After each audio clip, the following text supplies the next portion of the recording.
здесь обязательно перчатки одеть, понимаете? Потому что мы не знаем, кто эти люди, кто носили это все. Это ужас.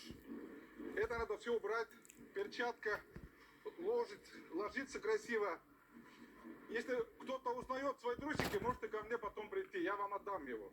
Sul on kuskil kodus siin 7 paari neid aluspükse, mis lõikasid ära Vene saatkonna eest Vene tänavalt. Aluspüksid on olemas. Aga kus nad on sul? Nad autos olid, nad sõitsime koos nendega mõnes.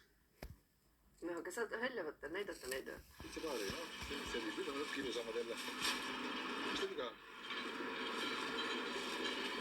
See päriselt ongi need autos taas.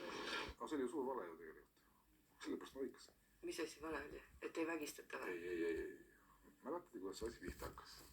See oli propagandistlik väide. Ja, aga mis sa tahad öelda praegu? Sa tahad öelda, ei taha ma midagi öelda. Antud hetkel oli see vale. Ei usu. Meie korjasime üles. Uskumine on iga inimese sisemine teema. Uskuda või mitte. Ei, aga praegu sõdurid vägistavad või ei vägista? Ei tea. Mina ei ole ju kohtunik. Ei, aga mina ei ole filminud. See ei puutu asjasse, kes keegi on kohtunik või filmimees. Me ei saa jälle süüdistada inimest sellest, olgu ta sõdur või olgu ta inimene, et keegi kas vägistas või mitte. Sellest on olemas kohus, tõendid ja kokkuvõtteks ka kohtuotsus. Nüüd vaadataksegi Eestis üle, millised on faktid, tõendid ja kohtuotsus. Kohtuistungit on tulnud vaatama ka mõlemad Aivo Petersoni tütred. Neist vanem, Helis, on aktiivselt protestinud isa vahistamise vastu. Mis sa arvad sellest süüdistusest, mis teile tehtud? Ma arvan, et see ei ole tõsi. Sest ma tean oma isad väga hästi ja tean, et ta ei ole süüdi. Sest ta väga armastab oma riiki. Ja ma tean, mis ma räägin. Aga mida ma võin arvata? Ma tean, et minu isa midagi halva Eestile ei ole teinud. Ma seda arvan. Mis sa arvad sellest süüdistusest, et ta organiseeris rühmitust, kellel on relvad? See on mingi jama. Ma tean teda hästi ja ma ei usu seda üldse. Ma väga tahan, et isa oleks. Mul on väga halb, kui isa ei ole juures. Mul on väga raske. Mitmendas klassis õpid? 7. klassis. 7. klassis? Jah. Prokuratuur heidab Aivo Petersonile ette seda, et ta planeeris luua tsiviilkaitseüksuse, mis on siis sarnane sellisele üksusele, mis varasemalt on tegutsenud Ukrainas Donbassis. Ja oma sellise tegevusega ta abistas Vene Föderatsiooni. Ma arvan, et tema ei ole süüdi. Et inimene lihtsalt tahtis näidata Eestile, mis toimub Ukrainas, et siia jumala Eesti tuleks seda. Tal on süüdistus riigireetmises. Ei ole mingist riigireetmist, ta ei ole midagi teinud selles. Sama naise leiame aktivistina seismas ka septembris Stenbocki maja ees toimunud erakonna koos protestil.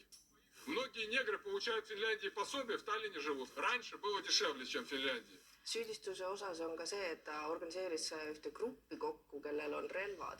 Ei, see on jama, ei ole see midagi, ta on täitsa tavaline, normaalne inimene. Tema iial seda ei tee.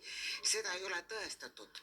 Pärast pausi. Organiseeris ühendusi relvastatud inimestega, kes ta ütles, et ma teen mingit tsiviilkaitset. No mis asi see on? Kuivõrd suur oht kogu see koos erakond üleüldse Eesti julgeolekule on?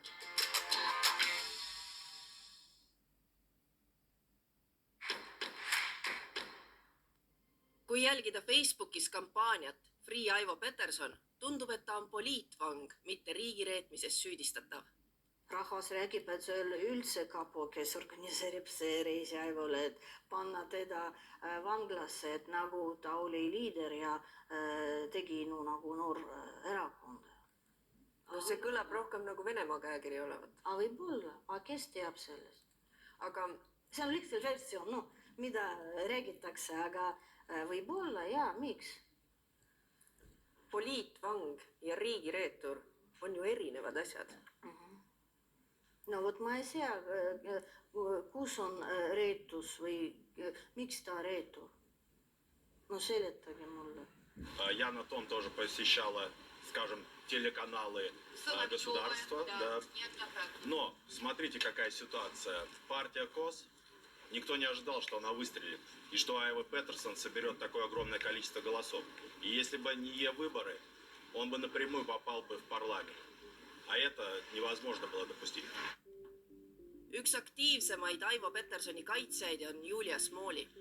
Astroloogia süsteemsete